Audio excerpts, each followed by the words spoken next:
Welcome to Better Sex, where you get the information and inspiration to create and enjoy your best possible sex life. Join your host, sex therapist Jessa Zimmerman, as she brings you expert guests, helpful tips, knowledge, and strategies to improve your intimate relationships.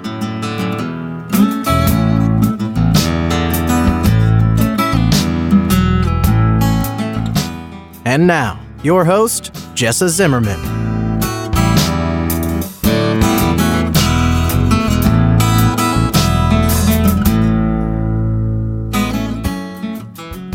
Hey, welcome everybody. It's Jessa here for the new episode of the Better Sex Podcast. I hope you're enjoying the show. I would love to hear from you, actually. You can leave comments under each episode at bettersexpodcast.com. You could email me, change@jessazimmerman.com, or you can contact me through social media. But I would love to know what you think of the show and specifically what you'd love to hear. Part of what I'm doing here is having people share their personal stories around sex, right? People have struggles, they have journeys, they have challenges, they have solutions. Hopefully they have happy endings. And I'm trying to bring you more and more of those because I think they're actually really, really impactful. So if you're interested in sharing your story, I do it anonymously. I'd love to hear from you. And again, you can get in contact in any of those ways. bettersexpodcast.com has email and a contact form, things like that. But I'd love to have you be a guest on the show if you'd like to share your story. In that vein, today's story is a personal journey around sex. And this one is different than anything we've talked about so far. It's in fact, as he says, maybe a story that's never been written before, breaking new ground.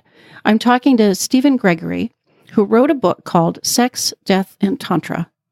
And it's the story of his own healing for the year before and then the year after the death of his husband.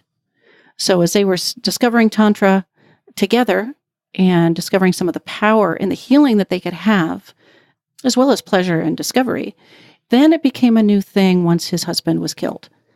And in a sort of a surprising, unexpected way, became this vehicle for intense healing and integration. While he held the extreme loss of his husband, the love of his life, with the pleasure of his eroticism and his sexuality. It's sort of too much to describe here. I'm going to let you hear it from him in this interview, and hopefully you'll get the book. There's a link in the show notes, but it's really a profound experience, and it might be challenging. It might stretch your ideas of what sex is for and what's possible, and almost you might even be incredulous that it could work this way, but it's a really impactful story. I hope you enjoy it.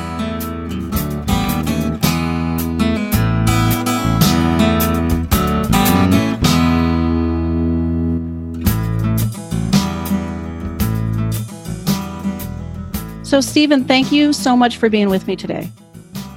My pleasure. Thanks for having me. Yeah, I think this is a really important interview for people to hear, actually.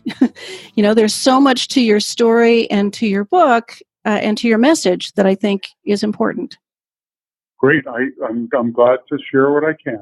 Okay, so why don't we start just with what got you to write the book? Like what brought you to put this story down on paper, and tell me just a little bit about that process and what you want it to achieve. That is a great question. That sounds like we're starting in at the end, but that is totally fine with me. As I was healing from the death of my husband and healing in the way that I had never heard of before and that had never been written about before, and that people who knew and loved me were a little bit suspicious and curious about, I thought I should really write this story down. It is a story about using sexuality to heal from grief, which, as far as I know, is a story that has not been told. Yeah. Yeah, I certainly haven't seen it somewhere else. That's part of why we're talking. Right. I did my master's in grief and loss, and really I felt like I was an expert in that area until Zachary was killed. And once I dove into that world, I realized how much there was for me to know and learn. Wow. And then using the principles of Tantra, using eroticism, meditation, moving energy in one's body as a way to heal just blew me away.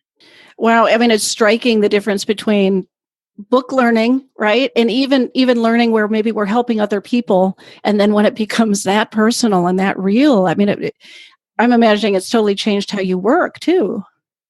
It is. I am oddly, what we learned in graduate school was that the source of our strength is very often from the one of our deeper wounds. Yeah. And because of this tragedy, this horror, this unbelievable experience I went through, I am a better therapist. I am a more grounded person. I am a better parent. Yeah. And I wouldn't ever want to go through this again to get even more strong or more centered. But it is true, really. I am all of those things because of having gone into this very, very painful place. Yeah.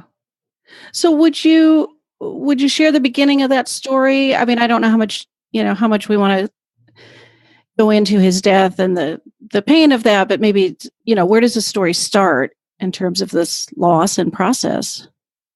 The story starts about a year before he was killed. That was when he and I found a teacher who taught gay men Tantra. And that was not an easy thing to find, as it turns out, anyway, because I've been looking for how to study Tantra as a gay man and could never find any way that made any sense to me. It was all heterosexually based. Yeah. And my understanding of Tantra was that one needed a man and a woman to basically mingle their what is normally called masculine and feminine energies, and that was the path to enlightenment, the path to God, the path to incredible embodied pleasure.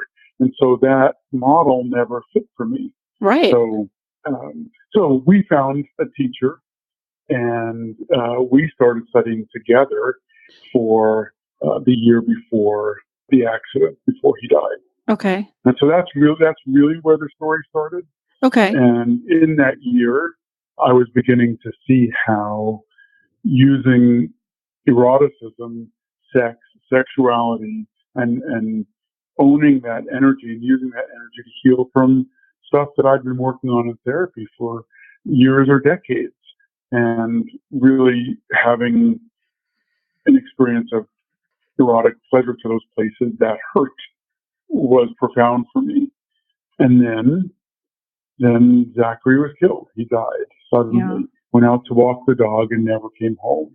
Wow. And so then I called my Tantra teacher from the hospital, and he came up and he sat with the body with me, and we then started this journey, not intentionally. Didn't start it intentionally that night, but he came over the next morning and sat with me while I cried and shocked, and basically came over every day to do the same thing. Wow. And over the course of a month or two, we started re-engaging in our erotic practice. And that's the other part of the story that started then. Yeah. And I'm trying to think how to put this into words, my question, but was it clear to you in that first month after his death that the Tantra and sexuality was going to be a way to heal this? Or like, when did it start to click that, oh, this is a way forward? That's a great question. No, no, it did not. It was not the intention, and it was not what I thought was going to happen, and it was not what Ken thought was going to happen. It just, I don't want to say it just happened, but it sort of just happened. Okay. He was holding me at some point while I was crying and in pretty bad shape. And at some point, and I write about this in the book, at some point I was aware that our bodies were close together and touching, and it was a tiny glimpse into the smallest amount of erotic, not necessarily sexual, but erotic pleasure. And it scared can I say it scared the shit out of me on a podcast? I Yes, assume you I can. It scared the shit out of me. And I think it scared the shit out of him as well. Really? And it was like, oh, okay, this happened. We had a brush with eroticism and all the questions of, is this okay? Is this what we want to do? Is this weird? Is this I mean, dishonoring? Because you'd had that erotic connection with him before as your tantric teacher, right? So what feels so strange is, how can this be happening in the midst of loss and grief? Yes. Okay. Even though we had been deeply erotic before, it just felt like obviously everything had changed in the wake of Zachary's death. So it just seemed so, it was not expected. It was not well thought out. It was not our plan. But again, I don't want to sound like, oh my goodness, it just sort of happened, but oh my goodness, it just sort of happened. Well, it sounds like a door open that you recognize to some degree, and then you intentionally take a step forward. Yeah. And I think that's an excellent way to put it. It was, yes, it was a door that opened, and it was a place that we had engaged in before. Right. And we slowly and carefully walked through the door together. Yeah. And we continually, as the erotic practice kept deepening, we kept checking in. Is this what we want to be doing? Okay. Which is one of the Tantra principles, is to really own one's desire. Yeah. So to keep asking, what do you want? Do you want? And am I getting what I want? And we kept that practice going. What do you want? Is this what I want? Am I getting what I want? Yeah. Was he getting what he wanted? Yeah. It seems like in those, I don't know, it seems like in some ways you'd be missing Zachary in that experience. And yet I could also imagine it would feel kind of connecting to be tapping back into something you'd been doing together. Like, was there tension between, how do I do this without him, but also a way of staying in touch? I mean, you know what I mean? Well, my experience was, that's a great question, by the way. My experience was, some people experience when a loved one dies that they feel their presence. Yeah. I never did. Yeah. It was, not never, I rarely did, but it was, his absence was palpable. Yeah. His absence was the presence I always felt. Right. It was not like, oh, he's not here, so it's not a big deal. It was, his absence was palpable and present, so that was there all the time. And engaging with Ken in what grew to be a highly sexual and highly pleasurable experience, and holding that pleasure side by side with the pain of the loss. Which I imagine is part of where the healing is coming from. Like, how can you have both and? Well, I think that is the thing that we both learned, is that one of the things that is common in Tantra is that you can move energy, sexual energy, pleasure in your body. It's not just genital focused. Okay. It is, you generate that erotic energy, and you move that energy up and down your body, up and down the chakra system. And I luckily learned how to do that a couple of weeks before Zachary died. Wow. And there's a whole frustration piece that I write about in the book, about how it felt like it took a long time for me to get there and things like that. But that was sort of normal judgmental things that we all do, or that I always do. Yeah. But what we ended up discovering is, when I could move the sexual pleasure I was having with Ken, move it to the parts of my body which hurt from missing Zachary, magic happened. Wow. Yeah. And the two places for me that were most palpably and physically painful to me were my stomach and my chest and my heart. Okay. So if I could bring the erotic energy, the erotic pleasure up from my genitals to my belly to my heart. What happened to me, which was astounding, was the pain got worse. It hurt more, but it also opened up access to feeling that pain, to being able to cry more fully, to be able to just embody that pain while the pleasure was sitting right there. And then it was almost like lancing a boil. It hurt more, but it felt like, to use the lancing boil metaphor, which is a terrible metaphor now that I'm thinking about it. But the icky, you can pick something else if you want. Yeah. Yeah, I know. Yeah. I got to work on that. I mean, but the pain came out, and when it was over, I felt incrementally lighter each time we did that. So to somebody, and I felt more clear and able to parent my daughter and able to go to the grocery store and, to clean my bathroom. Wow. It was incrementally, life got a little bit, not radically, but radically over time, yes, but not in any given episode. Like, I feel a little bit more clear, a little bit lighter.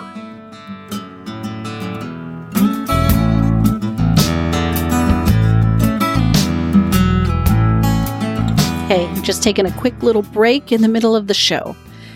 Most of you probably know, if you've been listening at all, that I have written a new book called Sex Without Stress. But what you may not know is that I have developed an online course to support you through the process. The book has a lot in it. It's a do-it-yourself process to totally transform your sex life, but it's hard to do it. And it's hard to do it alone without support. So I have been looking for a way to create an environment that's supportive and could help you actually get this stuff done. So what I've done is create an 8-week course. There are webinars that you can watch live or you can watch later. There's materials, there are exercises and directions, and then I'm going to offer live online office hours. This is where you can get questions answered and get input on your situation. It's not therapy, but it's a place to come and help you move through the process. The next cohort starts January 28th, 2019, taking enrollment all the way up until then. You can learn more at sexwithoutstress.com. Easy to find the online course information there if you want some more information. I would love to have you join me.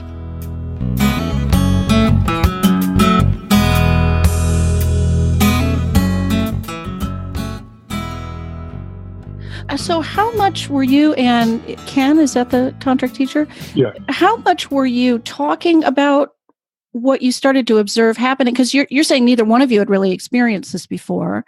Were you starting to compare notes or document or discuss like, wow, what have we sort of found ourselves doing together in terms of the healing and the grief? Yes, we did. We talked all the time. One of the principles of this lineage of Tantra is that everything is an experiment, and there is no right and wrong things to experiment with. Right.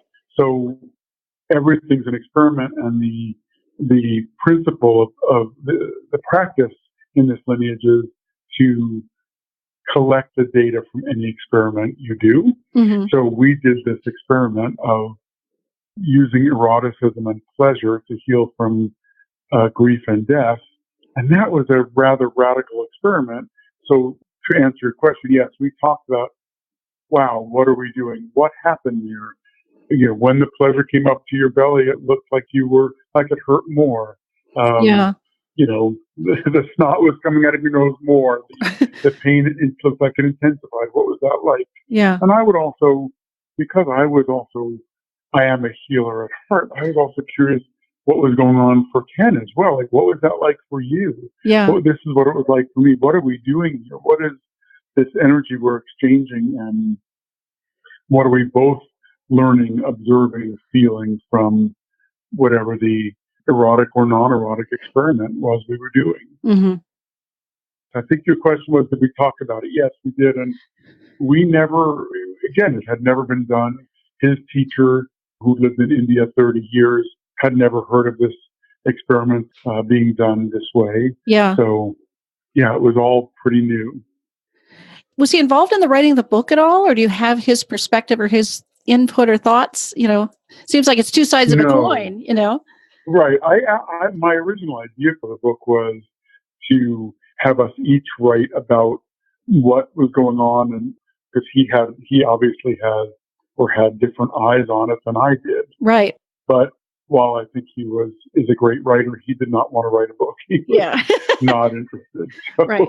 How long did this process go on? I mean, I guess in some ways maybe it's still going on, but how long would you say you were actively involved in this healing in this way? For a little, a month or two shy of a year, or I think a year. I would say a year. Okay. From the time that Zachary died. Yeah. Yeah. We saw each other pretty much every day, starting at 4:30 or 5 o'clock in the morning before my daughter woke up to just get me oriented for the day. Wow. So it was a very intensive year, an intense year. And then after that, we didn't see much of each other we'd go on and off, but we didn't see each other for about a year. And then not intentionally, just we both got on with our lives. And then I think I started writing the book about a year after that. So was there a moment where you both realized, oh, we're sort of complete? I mean, what brought about the end of that sort of daily work? Yes, it was almost like, okay, I think we're done. We were both getting busy in our other lives and traveling, and it was just like, okay, I think we're done with this piece. Wow. It was not like, oh, let's stop this now. It just, right. It almost like it just happened that we stopped. Yeah. Yeah. And yeah. So were there other parts of the process that you would specifically talk about or identify as turning points or as strategies? When you're talking about moving the erotic energy up to your heart, is there anything else like that that's specific about what you experienced? Well, I think I remember the night that Zachary died in the hospital. I just remember saying to myself, I think I must have, I was in shock, mm-hmm. but I put on my therapist hat and said, okay, what all you have to do is to show up. Because I don't know what the ride's going to be, but I just have to show up to the pain of this. Yeah. And I remember making that commitment to myself, and I did. Wow. And I believe the eroticism kept me alive while I was really, really devastated. Yeah. And just feeling like death and just crying all the time. Yeah. And I believe that it was the eroticism also kept me from being depressed. I mean, I think I shut down 2 or 3 times it was a number of hours where I felt, oh, I wonder if I'm getting depressed. I just felt dead. And really that only lasted a couple of hours, a few times, like 3 times, which I thought was pretty astounding. Yeah. Yeah. I just felt, as uncomfortable as it was, I just felt completely alive during that year. It's interesting because I know to sort of own the discomfort you were feeling at the same time that you've embraced this process. I mean, there's like a paradox in the experience, right? That's so interesting. Yes. Yeah. Yes. When I was being highly sexual, I felt incredibly alive, but it was at the same moment of feeling incredibly dead and sad and really facing that, how much death had transformed my life. Right. So I was raising a grieving daughter at the same time, right? That's right. There was just grief all around. How old was your daughter at the time? 6. 6. Oh my gosh. Wow. What do you think is most likely to be misinterpreted? If somebody reads a book or just hearing this story, like what do you think the misconceptions may be about what happened? I think that's a pretty easy guess. I have a pretty easy answer, and I think I experienced this from some friends. before Zachary died, we would talk about how we were learning these erotic practices and using eroticism and sexuality to heal, to learn about ourselves, to deepen our psychological awareness, our spiritual awareness. And I think some of our friends thought that it was bullshit and thought it was just, oh, we're just being gay men who like to have a lot of sex. And some people were more intrigued and said, tell me more. I'm curious. I want to know more. So I think that an easy misconception, particularly hearing the story as opposed to reading the book, but is that, oh, you just used sex to numb out. Yeah. You used sex to distract yourself from the pain of this loss. I imagine some people will read the book and say that, but that would be harder for me to imagine. But but hearing the story is like, oh, you had a relationship, had a sexual relationship with someone to distract you. Right. And I don't know how to say it without sounding defensive, but it was anything but distracting from the pain. Right. So in terms of misconception, I would imagine that could be one. Yeah. Yeah. What would you offer as a takeaway or as ideas, or, for most of the listeners will not have done any Tantra, right? People don't have that training, or they may not have access to that kind of teacher. Or maybe they don't necessarily even have an openness to that. But how does this translate for people in healing, whether, certainly the loss of a loved one or any other hurt or, repair that needs to happen? Like, what's a takeaway for people that, I guess, don't know anything about Tantra and haven't done it? Well, I guess the takeaway that I would love for people to get, which has always been how I've been as a therapist and as a person and as a parent, is to help people to not feel ashamed for their sexual or erotic lives, their sexual or erotic desires. So I think that our culture, Western culture, is very puritanical, and any kind of desire is suspect. Yeah. And so the takeaway that I would want people to get is trust your desire. I'm not even talking about sexual desire, but any desire. Yeah. Trust your desire for a chocolate chip cookie. Trust your desire to take a nap for the afternoon. All the things anything that is pleasurable, we tend to be immediately suspect of. Yeah. And I believe if you honor your desire to have a chocolate chip cookie, even if it's every hour, at some point that desire is going to shift. Yeah. And you might decide to have, a kale salad, or you might not. I don't know. But if you trust your desire, deeper and more meaningful desires show up. And so if there's one takeaway, it is trust desire and don't be afraid of pleasure. Yeah. We are terrified of pleasure. Right. And then I guess I would also say, so specifically for somebody who's suffering a dramatic loss or has grieving to do, holding those desires and that pleasure at the same time that you have, the devastation is okay, right? Whether it's sexual or not, that same paradox that you sat in, that maybe is a healing for people, is like, I can take care of myself, I can have desire and pleasure at the same time that I have this loss. Right. Yeah. And one does not immediately push away the other. If it was that easy, grieving would be a piece of cake. Right. And it wouldn't have taken a year. Right. Yeah. So I do want to ask you, and we talked about this before, but you wrote the book using a pen name. Yes. Right. And you lay so much of your story out, and it's so personal. And I'm curious about that choice. I mean, must have been a decision you made. It was a decision. It was, again, it's related to to the culture and the culture's view of sex and pleasure and desire. Again, as I said, that is always suspect. And so I am embracing desire. I am embracing desire as a gay man. I am embracing gay sex as a healing, powerful tool that helps me to go to God and I believe I use that word in the book as well. Yeah. Those concepts are pretty radical.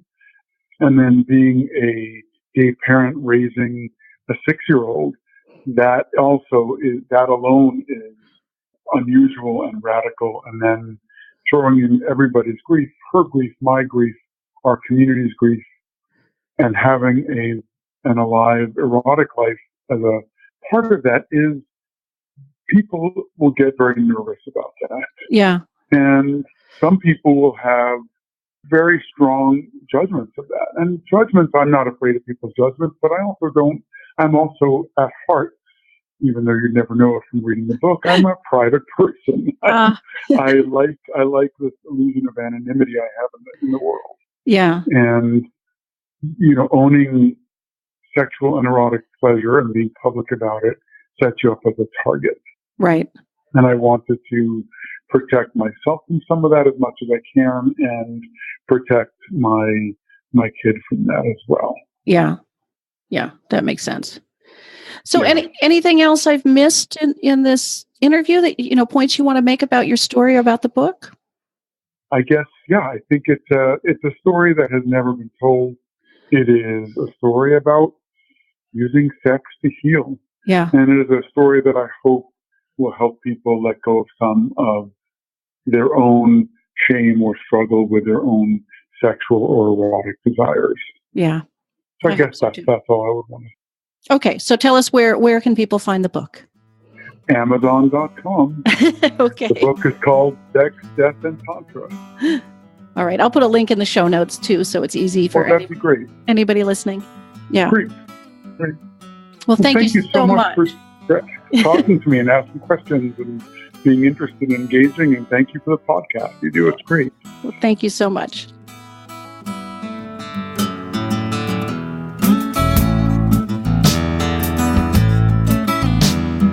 You've been listening to Better Sex. Please visit our website, bettersexpodcast.com, for show notes and additional episodes.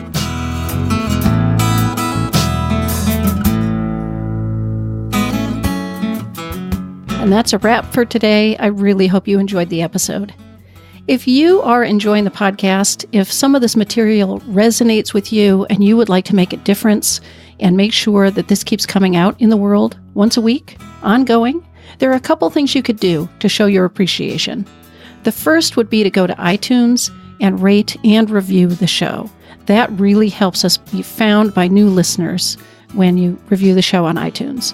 You can find a link at bettersexpodcast.com/iTunes.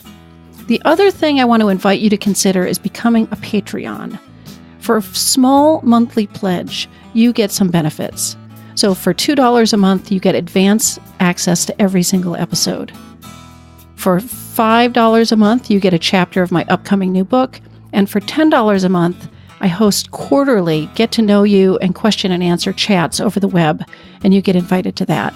I would love to have your membership in that, become part of the Better Sex family.